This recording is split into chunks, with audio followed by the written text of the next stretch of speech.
Hola, Reddit. Nunca pensé que escribiría algo así, pero llevo semanas leyendo este sub en silencio y hoy me toca soltarlo.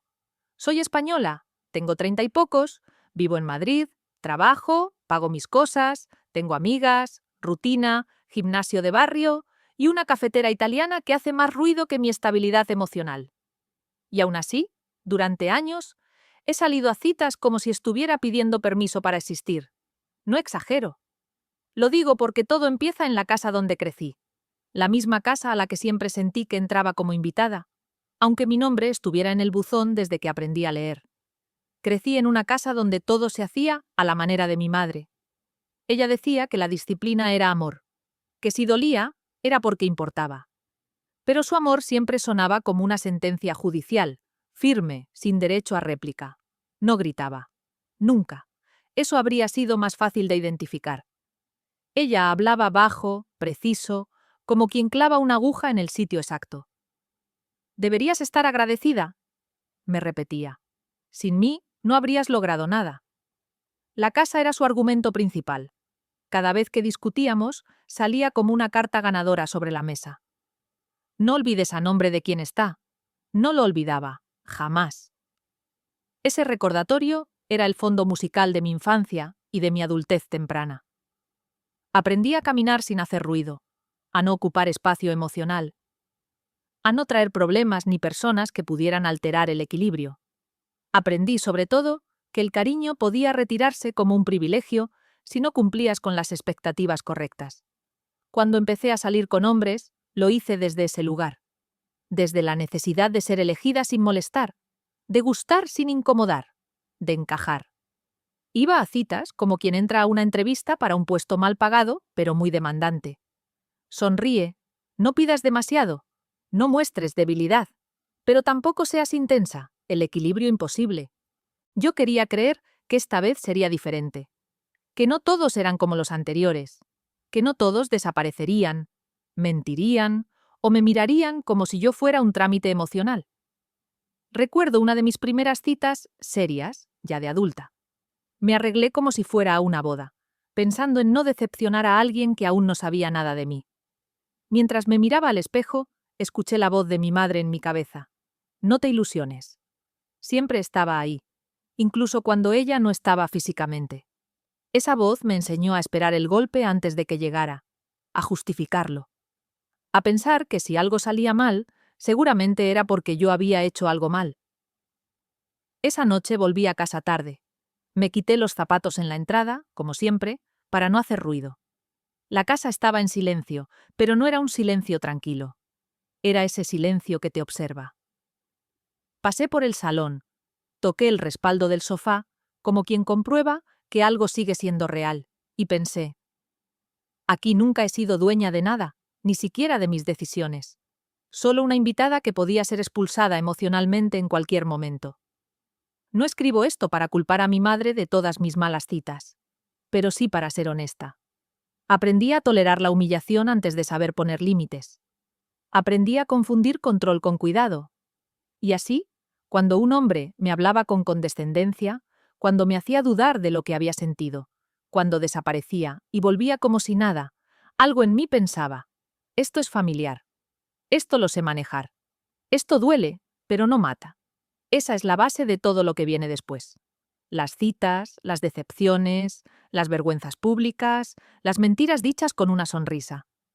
Todo empieza en esa casa, donde nunca me senté del todo cómoda, donde siempre sentí que tenía que merecer mi lugar. Hoy empiezo a contar mi historia desde ahí, porque si no entiendo de dónde viene esta forma de querer, no voy a poder salir del círculo. Y porque quizá alguien leyendo esto se reconozca y deje de pensar que está exagerando. ¿No lo estás? Yo tampoco lo estaba. Vale, sigo. Gracias a las que comentaron en la parte 1 y a las que me escribieron en privado diciendo «¿Me suena demasiado?». Ojalá no nos sonara a tantas. La primera decepción de esta historia no fue la más cruel ni la más escandalosa, pero sí la que plantó la semilla. Esa que luego reconoces tarde, cuando ya llevas varias humillaciones acumuladas y te preguntas por qué no huiste antes. Se llamaba Javier. Nombre normal, sonrisa fácil, trabajo estable, según él. Nos conocimos en una app, como casi todos. Charlas largas, bromas rápidas, mensajes de buenos días que te hacen pensar. Quizá esta vez no estoy perdiendo el tiempo. Me dijo que le gustaba que yo fuera natural, que no pareciera desesperada. Lo dijo riéndose, como si fuera un cumplido. Yo también me reí. Primera bandera roja, envuelta en papel de regalo. Quedamos en Malasaña, un jueves por la tarde. Bar pequeño, cerveza artesanal, mesas pegajosas y música un poco alta. Llegué 5 minutos antes, como siempre. Él llegó 20 minutos tarde, sin disculparse de verdad. El tráfico, dijo encogiéndose de hombros. Bueno, ya estás aquí, ¿no? Ya estás aquí, como si yo fuera un objeto olvidado sobre la mesa. Pedimos algo. Habló mucho, de él, de su ex, de lo locas que eran las mujeres últimamente. Yo asentía, hacía preguntas, intentaba participar. Cada vez que decía algo personal, él lo giraba hacia sí mismo. Eso no es para tanto, me dijo cuando le conté que me costaba confiar. Tienes que relajarte, relajarme. Segunda bandera roja. En un momento sacó el móvil y empezó a escribir. Largo, concentrado. Yo me quedé mirándolo, esperando que levantara la vista y dijera, perdona. No lo hizo. Bebí un sorbo, miré alrededor, conté mentalmente las baldosas del suelo. Cuando por fin guardó el móvil, dijo, perdona, es que mi jefe es un pesado. No era el jefe, lo supe después. Pero en ese momento quise creerle. Siempre quiero creer. La cita terminó raro. No hubo pelea, ni escena, ni palabras crueles. Solo una sensación incómoda, como cuando te pruebas una chaqueta que te queda mal, pero el vendedor insiste en que es tu talla. Pagamos a medias.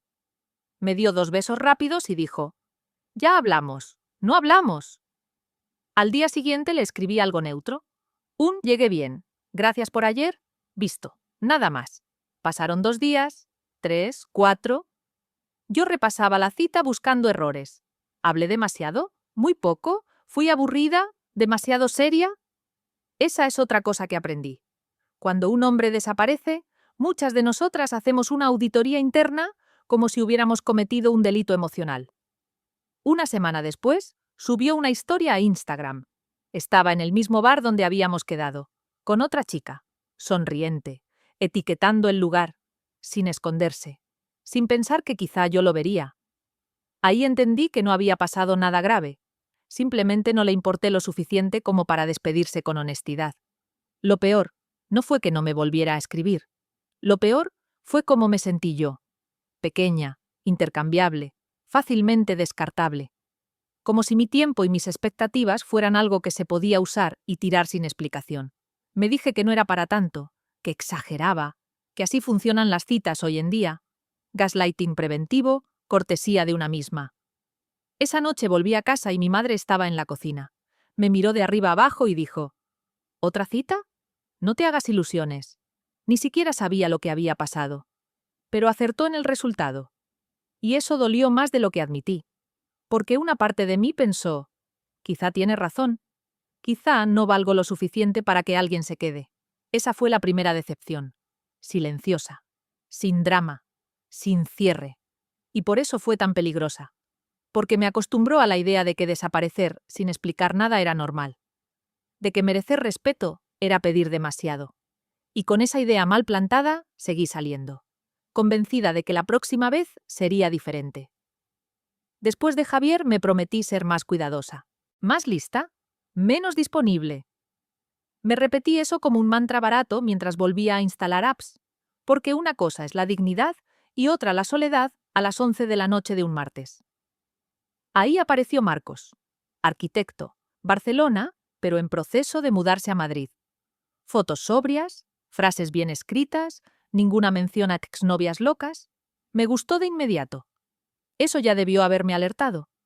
Con Marcos todo empezó de forma casi sospechosamente bien. Mensajes largos, coherentes, con preguntas reales. Se acordaba de detalles. Me escribía buenos días sin parecer mecánico. Me dijo que le atraía que yo fuera reflexiva, que no hablara solo de cosas superficiales. Me sentí vista. Y eso, cuando llevas tiempo sintiéndote transparente, es peligrosísimo. Nuestra primera cita fue en Lavapiés, un sitio tranquilo, de esos con luz cálida y camareros que no te meten prisa. Llegó puntual. Me sonrió como si ya me conociera. Me tocó el brazo al hablar, lo justo para que no pareciera invasivo. Yo me relajé. Error número 1. Cuando te relajas demasiado pronto, empiezas a justificar cosas que no deberías. Hablamos de todo. Trabajo, viajes, infancia. Cuando le conté que había crecido con una madre muy controladora, frunció el ceño y dijo: «Eso deja huella, ¿eh? Luego se nota en las relaciones». Lo dijo con tono suave, casi compasivo. Yo asentí. Me sentí comprendida. No vi que en realidad estaba tomando nota. Las primeras señales fueron sutiles. Tan sutiles que si las cuentas sueltas, cualquiera te diría que estás exagerando. Por ejemplo, cuando pedí vino y él comentó: «¿Seguro? Pensé que eras más de cerveza». No era una pregunta, era una corrección. Me reí y pedí vino igual. Él sonrió, como concediéndome un capricho. Otro día llegué cansada y se lo dije. Contestó: «Bueno, ¿tampoco trabajas en una mina?». Se rió. Yo también, por reflejo. Luego, en casa, me quedé pensando por qué esa frase me había pinchado algo por dentro. Me dije que era humor, que no fuera sensible. Error número 2. Marcos tenía la habilidad de hacerte dudar de tu propia reacción. Si algo me molestaba y lo mencionaba, levantaba las cejas y decía: «¡Uy, qué intensa! Solo estaba bromeando». Intensa, palabra mágica. Automáticamente me encogía. Me disculpaba. Empezaba a medir mis palabras como si caminara sobre cristales. Aún así, había momentos buenos. Muy buenos. Paseos largos, besos lentos, planes a futuro dichos en voz baja. Cuando me mude del todo, si algún día nos vamos de viaje, no prometía nada concreto, pero insinuaba lo suficiente como para que yo rellenara los huecos con esperanza. Y yo soy experta en rellenar silencios con ilusiones. La condescendencia fue creciendo poco a poco. Opinaba sobre mi ropa, siempre por mi bien. «Ese vestido te queda bien, pero te hace parecer mayor». «No deberías hablar así en reuniones, puede sonar inseguro». «No te tomes las cosas tan a pecho, la gente no piensa tanto en ti». Esa última frase se me quedó clavada, porque una parte de mí pensó: «Quizá tiene razón, quizá estoy exagerando todo, quizá el problema soy yo». Y ahí estaba la trampa. No me gritaba, no me insultaba. Me iba reduciendo con frases suaves, casi pedagógicas, como si me estuviera haciendo un favor. La noche que todo empezó a torcerse de verdad fue en una cena con sus amigos. Yo estaba nerviosa, pero hice el esfuerzo. Sonreí, pregunté, escuché. En un momento, alguien mencionó algo de política y yo di mi opinión. Marcos me interrumpió riéndose. «Bueno, mejor cambiamos de tema, que ella se pone muy intensa con estas cosas». Ella. No dijo mi nombre. Sentí calor en la cara. Nadie dijo nada. Cambiaron de tema. Yo me quedé en silencio el resto de la noche, con esa sensación conocida de estar ocupando espacio de más. De camino a casa se lo dije, con cuidado, con voz tranquila. Me respondió: «De verdad, te inventas problemas donde no los hay. Si sigues así, va a ser difícil estar contigo». Ahí debería haberme ido. Debería haber visto el patrón formándose con claridad. Pero en lugar de eso, pensé: no quiero perder esto, porque cuando todo es bueno, es muy bueno. Y cuando duele, siempre hay una explicación razonable. Esa es la escalada de la que nadie habla. No empieza con humillación directa. Empieza con pequeñas correcciones, con bromas que te hacen dudar, con gestos que te colocan un poco más abajo sin que te des cuenta. Y cuando miras hacia arriba, ya estás pidiendo permiso para ser tú. Yo seguí, convencida de que, si me esforzaba un poco más, volveríamos a ese inicio perfecto. No sabía que lo perfecto solo había sido el anzuelo. Si algo he aprendido es que las humillaciones más duras no siempre llegan con gritos. A veces llegan envueltas en risas ajenas, en copas alzadas, en miradas que no saben dónde ponerse. La mía con Marcos llegó una noche de viernes, cuando yo todavía estaba convencida de que lo nuestro tenía arreglo. Me invitó a una inauguración. «Nada serio», dijo. «Solo gente del trabajo y algunos amigos». Me arreglé más de lo habitual. No porque quisiera impresionar a nadie, sino porque necesitaba sentir que valía la pena estar ahí. Elegí un vestido sencillo, negro, y unos pendientes que me había regalado una amiga cuando me dijo, para cuando necesites recordarte quién eres. No sabía lo profética que estaba siendo. El sitio estaba lleno, música alta, copas de vino blanco, conversaciones cruzadas. Marcos parecía cómodo, en su elemento. Yo me movía a su lado como un satélite, sonriendo, asintiendo, intentando no estorbar. Cada vez que alguien se acercaba, él hablaba por los dos. Yo existía en las pausas. En un momento se acercó una chica morena, segura, de esas que ocupan el espacio sin pedir permiso. Se saludaron con 2 besos demasiado largos para ser casuales. Ella es Clara, dijo Marcos. Trabajamos juntos hace años. Clara me miró de arriba abajo con curiosidad. Ah, ¿tú eres? Soy, respondí sonriendo. Encantada. No terminó la frase. Marcos la interrumpió. Bueno, es una amiga, así, sin avisar, sin mirarme. Sentí como si alguien hubiera cambiado el guión sin avisarme, y yo siguiera recitando mis líneas. Me quedé en silencio. Pensé que quizá había entendido mal, que luego lo aclararía, que no era el momento. Gaslighting interno, otra vez. Seguimos caminando entre la gente. Él se soltó de mi mano sin darse cuenta, o dándose cuenta y decidiendo que daba igual. La humillación real llegó un poco después. Estábamos en un grupo, hablando de proyectos, cuando alguien preguntó en broma si Marcos estaba saliendo con alguien. Él se rió. «Ahora mismo no», dijo. «Estoy muy centrado en mí». No me miró. Nadie me miró. Yo estaba ahí, copa en mano, sonriendo como una idiota. Sentí un zumbido en los oídos, como cuando te baja la tensión de golpe. Quise desaparecer, o gritar, o hacer algo que no fuera quedarme quieta. Cuando por fin nos quedamos solos, le pregunté, no acusando, preguntando. «¿Por qué dijiste eso?», suspiró, cansado. «¿Eso qué? No exageres. No hacía falta montar un drama. ¿Me llamaste amiga? ¿Dijiste que no estabas saliendo con nadie?» «Es que no me gusta poner etiquetas», respondió. «Te tomas todo demasiado en serio». Ahí estaba. Otra vez. Yo era el problema. Yo, con mis expectativas ridículas de no ser borrada en público. Me sentí pequeña, infantil, fuera de lugar. Como si hubiera hecho algo mal solo por existir en ese espacio. No nos fuimos juntos. Él dijo que se quedaba un rato más. Yo salí a la calle con los ojos ardiendo y el aire frío de Madrid golpeándome la cara.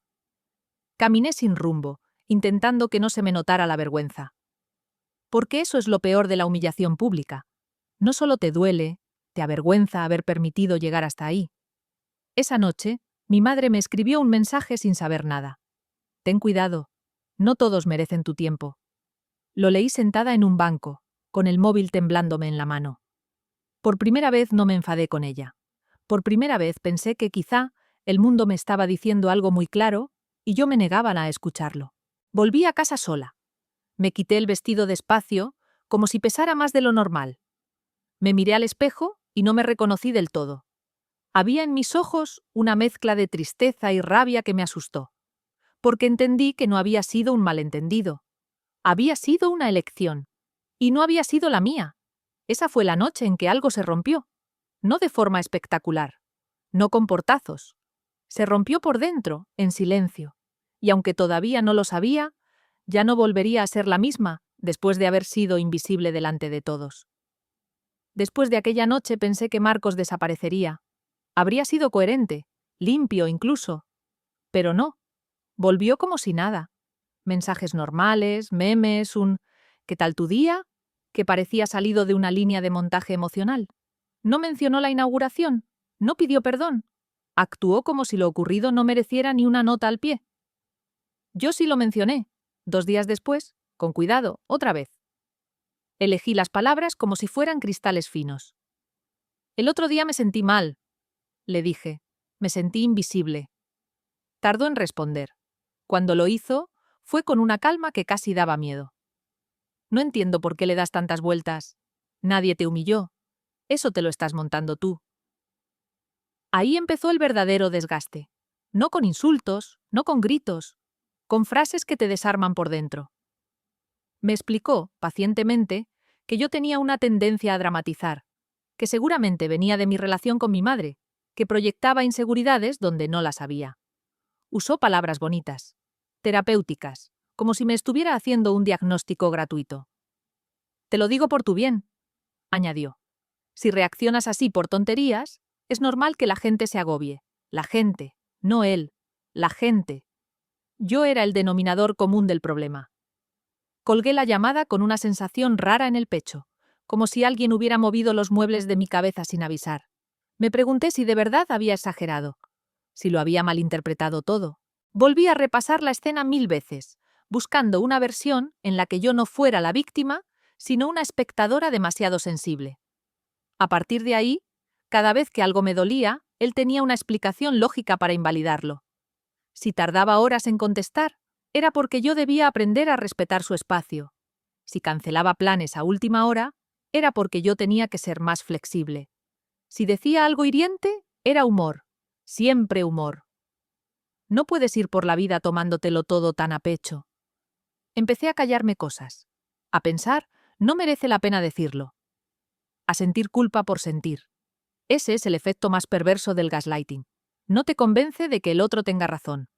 Te convence de que tú no eres fiable, de que tus emociones son defectuosas, de que tu percepción está rota. Un día quedamos para cenar y yo estaba distante. No fría, distante. Me preguntó qué me pasaba. Dudé. Luego le dije la verdad, que me sentía insegura, que no sabía en qué punto estábamos. Se rió. ¿Ves? Eso es justo lo que te digo. Siempre necesitas definiciones. Las cosas fluyen o no fluyen. Fluir. Otra palabra que se usa mucho para no hacerse cargo de nada. Esa noche, al volver a casa, me senté en la cama sin encender la luz. Me sentía cansada de una forma nueva, más profunda. No era tristeza solamente. Era confusión. Era empezar a desconfiar de mí misma. Pensé en mi madre, en cómo siempre conseguía que dudara de mis decisiones sin levantar la voz. Pensé en lo familiar que se sentía todo aquello, y ese fue el momento más incómodo de todos. Cuando entendí que no había salido de ese patrón, solo había cambiado de escenario. Marcos no era cruel de forma evidente. Era peor. Era convincente. Y yo, poco a poco, empecé a pedir perdón por cosas que nunca deberían haber necesitado disculpa. Por sentir. Por preguntar. Por esperar un mínimo de respeto. Todavía no había llegado el punto de quiebre, pero ya estaba caminando hacia él con los ojos vendados, convencida de que el problema era mío y que si me esforzaba un poco más, todo encajaría. Como siempre. El punto de quiebre no llegó con una pelea. No hubo gritos, ni portazos, ni frases memorables que pudiera repetir luego a mis amigas con dramatismo. Llegó con un silencio largo, calculado, un silencio que me atravesó más que cualquier insulto. Habíamos quedado un sábado.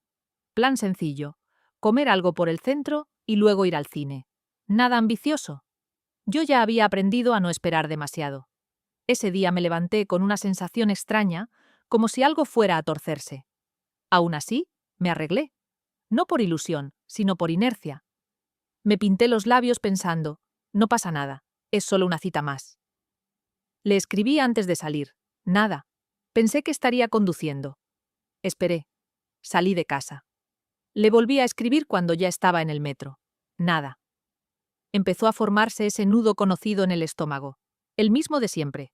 El de no hagas drama, mezclado con algo no va bien. Llegué al sitio, me senté en una terraza. Pedí agua. Miré el móvil cada pocos segundos, odiándome un poco por hacerlo. Pasaron 20 minutos, 30, una hora. La gente a mi alrededor comía, reía, vivía. Yo estaba suspendida en una espera absurda, sintiéndome cada vez más tonta por no levantarme e irme. Le escribí por última vez. ¿Estás bien? Visto. Nada más. Ahí se rompió algo, no de golpe. Se fue deshaciendo lentamente, como una cuerda demasiado tensada que ya no aguanta más. No lloré en ese momento. Pagué el agua, me levanté y caminé sin rumbo. Sentía una mezcla rara de rabia y vergüenza. Vergüenza por haber vuelto a ponerme en ese lugar. por haber creído, otra vez, que esta vez sería distinto. Esa noche no apareció, no escribió, no explicó. Desapareció como si yo nunca hubiera existido. Como si los meses anteriores hubieran sido una conversación imaginaria que solo yo recordaba. 2 días después, subió una foto. Estaba en la playa, sonriendo. Con amigos.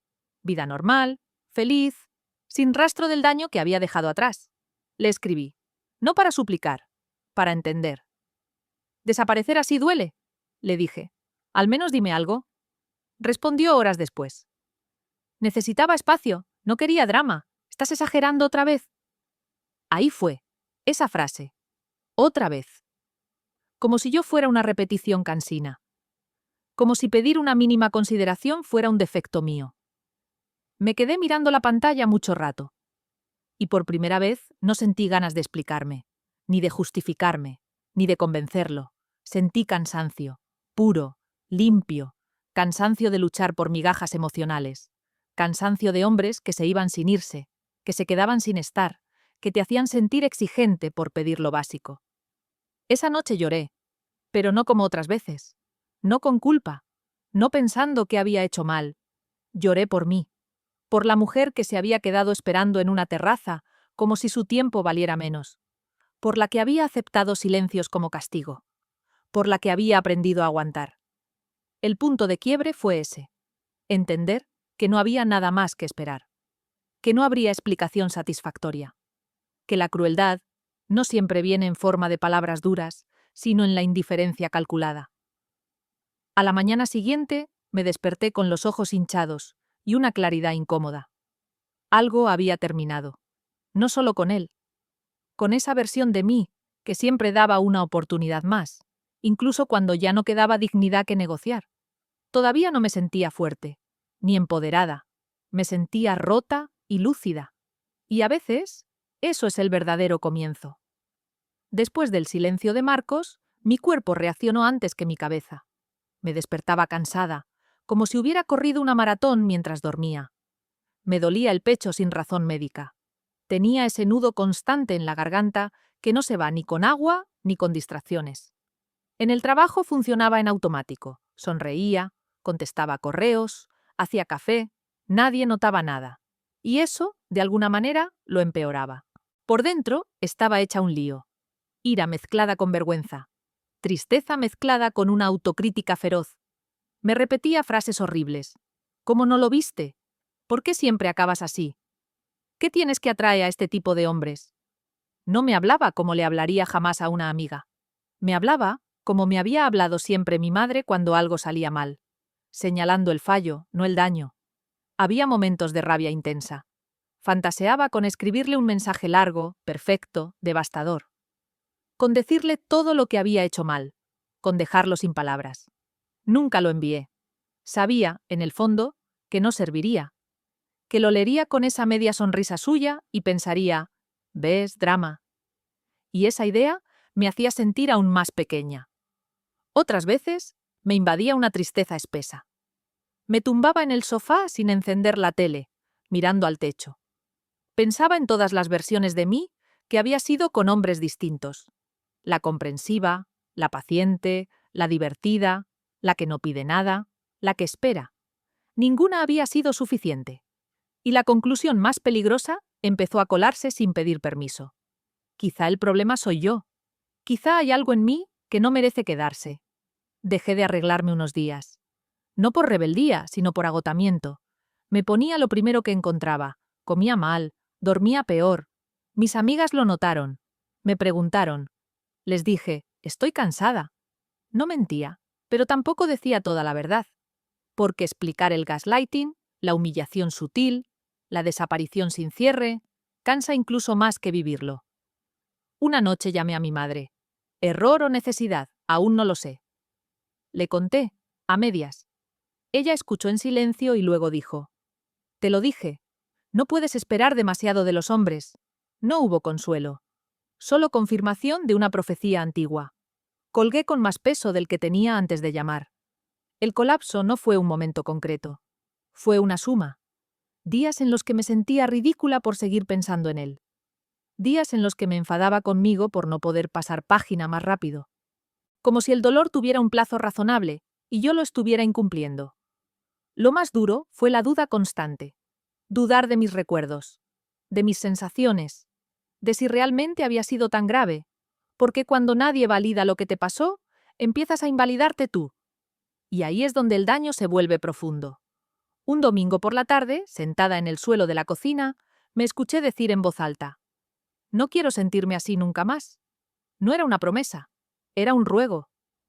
Y aunque todavía no sabía cómo iba a salir de ahí, esa frase fue lo único honesto que pude darme en ese momento. El colapso no me hizo más fuerte, me dejó vacía. Pero en ese vacío empezó a asomarse algo nuevo, muy pequeño todavía. La sospecha de que quizá no estaba rota, solo cansada de aguantar lo que nunca debí normalizar. La reflexión no llegó como un momento zen, con música suave y revelaciones luminosas. Llegó a trompicones, en conversaciones incómodas conmigo misma, en recuerdos que volvían sin avisar mientras hacía cosas absurdamente cotidianas. Tender la ropa, esperar el semáforo, lavar un vaso. Cada recuerdo traía una sensación conocida. Y eso fue lo que más me inquietó. Lo conocida que era. Empecé a repasar mis relaciones como quien revisa una lista de errores repetidos. No con nostalgia, sino con una lucidez cruel. Javier, el de la primera decepción, desapareciendo sin explicaciones. Marcos, invalidando mis emociones con una sonrisa educada. Otros antes que ellos, con nombres que ya casi no importan, pero con comportamientos calcados. Entusiasmo inicial, atención medida, retirada lenta o abrupta cuando yo empezaba a pedir un poco más de claridad. Y entonces apareció la pregunta que llevaba tiempo evitando. ¿Por qué yo me quedaba? La respuesta no fue cómoda. Me di cuenta de que confundía intensidad con conexión, que interpretaba la ambigüedad como profundidad, que había aprendido a leer el desinterés como un reto personal, y sobre todo, que mi umbral de tolerancia al malestar era peligrosamente alto.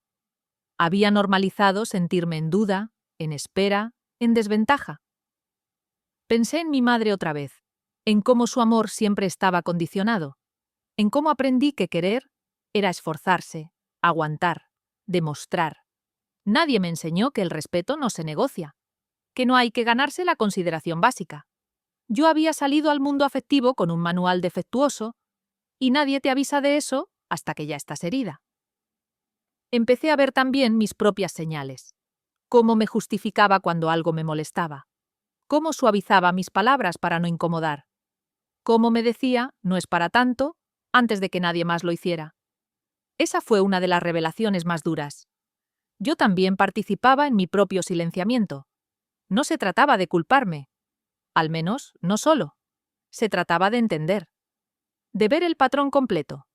Hombres emocionalmente indisponibles, dinámicas de poder disfrazadas de espontaneidad, yo esforzándome por encajar donde no había espacio real para mí. Una danza repetida con distintos rostros. Esa reflexión no me hizo sentir mejor de inmediato. Al contrario, me sentí triste por la versión de mí que había aceptado tan poco. Me dio rabia haber invertido tiempo, energía y afecto en personas que no estaban dispuestas a ofrecer ni la mitad. Me dolió reconocer que muchas veces no me fui porque no quise ver la verdad, no porque no estuviera ahí. Pero también hubo algo nuevo. Una especie de claridad incómoda, como cuando te quitan una venda y la luz molesta. Empecé a notar, por primera vez, que no todos esos fracasos hablaban de mi valor. Hablaban de lecciones, de aprendizajes pendientes, de límites nunca puestos. Entender el patrón fue como mirarme en un espejo sin filtros. No fue amable, no fue rápido, pero fue necesario. Porque mientras sigas creyendo que todo es mala suerte, sigues repitiendo la historia. Y yo, agotada, empecé a sospechar que quizá no necesitaba más citas, sino más honestidad conmigo misma. Ese fue el inicio del cambio. No una decisión heroica, no una frase motivadora, solo una pregunta incómoda que ya no quise volver a ignorar. ¿Qué estoy aceptando que no debería aceptar nunca más? No fue un discurso brillante, no fue una escena cinematográfica, no hubo aplausos internos, ni música épica de fondo. La primera vez que respondí distinto fue pequeña, casi invisible, pero cambió algo fundamental en mí. Fue con otro hombre. Sí. No voy a mentir y decir que dejé de salir de golpe. No soy así. El cambio no me llegó como una iluminación. Me llegó como cansancio acumulado. Se llamaba Álvaro. Nos conocimos por amigos en común, en una terraza de barrio, de esas donde el camarero ya sabe lo que vas a pedir. Álvaro parecía normal. Y después de todo lo vivido, normal, ya me parecía un lujo. Las primeras conversaciones fueron tranquilas. Nada de fuegos artificiales, nada de promesas. Me sentía cómoda y eso ya era raro. Quedamos un par de veces más. Hablábamos de trabajo, de viajes pendientes, de películas malas. Yo estaba atenta, quizá demasiado, buscando señales. Y aparecieron. Una noche canceló un plan con una excusa vaga. Se me ha complicado el día. No propuso otra fecha. No explicó mucho más. Antes, eso me habría activado todas las alarmas internas. Habría pensado qué decir, cómo no parecer exigente, cómo mantener el interés. Esta vez sentí algo distinto. No ansiedad, claridad. Le respondí. Vale, avísame cuando tengas ganas de quedar de verdad. Eso fue todo, sin emoticonos, sin suavizarlo, sin disculparme. Envié el mensaje y dejé el móvil boca abajo. Me temblaban un poco las manos, no por miedo a perderlo, sino por lo nuevo del gesto. Era la primera vez que no me adaptaba yo al vacío del otro. Álvaro tardó horas en contestar. Cuando lo hizo, dijo algo como: «No hacía falta ponerse así. Solo fue un día complicado». Antes, esa frase me habría hecho dudar. Habría pedido perdón. Habría explicado que no quería presionar. Esta vez no. Leí el mensaje y sentí una calma rara. No enfado, no tristeza. Una distancia limpia. «Entiendo», respondí. «Yo necesito a alguien que tenga espacio para mí. Si no es tu caso, no pasa nada». Ahí terminó. No hubo drama. No hubo reproches. No hubo insistencia. Y, sorprendentemente, no hubo vacío. Me quedé sentada en el sofá, mirando la pared, con una sensación nueva recorriéndome el cuerpo. Respeto propio. No porque yo fuera mejor que antes. No porque él fuera peor que otros. Sino porque, por primera vez, no traicioné lo que sentía para no incomodar a nadie. No negocié mi dignidad a cambio de atención intermitente. Esa noche me preparé algo de cenar y me senté a comer sin el móvil en la mano. Pensé en todas las veces que había aguantado silencios, cancelaciones, frases ambiguas. Pensé en lo fácil que habría sido volver a hacerlo y en lo diferente que se sentía no hacerlo. Recuperar la dignidad no fue levantarme por encima de nadie. Fue volver a ponerme a mi altura. Y aunque ese gesto no cambió mi vida de golpe, sí cambió la forma en que me miré a mí misma. Por primera vez en mucho tiempo, no me sentí descartada. Me sentí elegida. Por mí. Después de Álvaro no hubo euforia. Nadie se convirtió en el siguiente capítulo bonito. No aparecieron mensajes sorpresa ni citas que compensaran todo lo anterior. Y curiosamente, eso fue lo más honesto que me pasó en mucho tiempo. Empecé a tomar decisiones pequeñas, de esas que no se anuncian. Dejé de abrir aplicaciones por aburrimiento. Dejé de responder a mensajes que me llegaban a horas raras con un «¿qué haces?», que no llevaba a ninguna parte. No porque ahora fuera más fuerte, sino porque estaba cansada de empezar historias que ya sabía cómo terminaban. Decidir no es solo elegir algo, es renunciar a otras cosas. Y yo tuve que renunciar a una versión de mí que vivía esperando validación externa, a la fantasía de que, si me esforzaba lo suficiente, alguien acabaría quedándose. Renunciar a eso dolió, porque durante años fue mi motor, aunque me estuviera desgastando. Pensé en irme de Madrid, en cambiar de ciudad, de rutina, de paisaje emocional. Fantaseé con empezar de cero en Valencia, en Sevilla, incluso fuera de España. No lo hice, no porque no pudiera, sino porque entendí algo importante. No necesitaba huir para cambiar. El patrón viajaba conmigo. Lo que tenía que moverse estaba dentro. Empecé a enfocarme en mí de una forma poco romántica, pero real. Volví a hacer cosas sola sin sentir que era un fracaso. Cine entre semana. Caminar sin música. Leer en una cafetería sin mirar alrededor. Me acostumbré al silencio sin interpretarlo como abandono. Al principio incomodaba. Luego empezó a sentirse como espacio. También redefiní qué significaba el amor para mí. No como intensidad, no como incertidumbre, no como sacrificio constante. Amor empezó a parecerse más a tranquilidad, a coherencia, a alguien que no te haga dudar de tu lugar. Y mientras eso no estuviera, prefería estar sola. No como castigo, como elección. Hubo días de recaída, días en los que eché de menos la adrenalina de gustarle a alguien. Días en los que pensé en escribirle a Marcos solo para comprobar que todavía podía. No lo hice. No porque fuera fácil, sino porque ya sabía el precio. Decidir fue decirme a mí misma: esto es lo que merezco, incluso si eso significa estar sola un tiempo. Y esa fue la decisión más difícil. Porque nadie te prepara para elegirte cuando siempre te enseñaron a adaptarte. No sabía si volvería a enamorarme. No sabía si mi historia romántica estaba en pausa o en redefinición. Lo único claro era esto. Ya no quería relaciones que me hicieran sentir pequeña, confundida o agradecida por migajas. Decidir no me dio certezas, me dio paz. Y después de todo lo vivido, eso ya era muchísimo. Si has llegado hasta aquí, gracias. De verdad. Escribir todo esto no ha sido terapéutico en el sentido bonito de la palabra.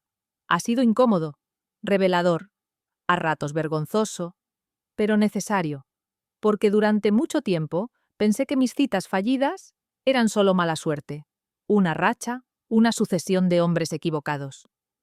Y no. Había algo más profundo que necesitaba ser mirado de frente. Aprendí que la humillación emocional no siempre es evidente, no siempre viene con insultos o escenas claras. A veces viene en forma de silencios, de frases suaves que te hacen dudar, de risas que minimizan lo que sientes. Aprendí que cuando alguien te hace sentir demasiado por pedir lo básico, el problema no es tu intensidad, es su incapacidad. Aprendí que desaparecer sin explicar nada también es una forma de crueldad. Que el gaslighting no siempre suena agresivo, a veces suena razonable. Y que cuando empiezas a desconfiar más de ti que del otro, algo está muy mal. Aunque no sepas ponerle nombre todavía, también aprendí cosas sobre mí. Que tengo una tolerancia alta al malestar porque me entrenaron para ello. Que confundí aguantar con querer. Que me esforcé demasiado en encajar en lugares donde nunca hubo espacio real para mí. Y que eso no me hace débil, me hace humana.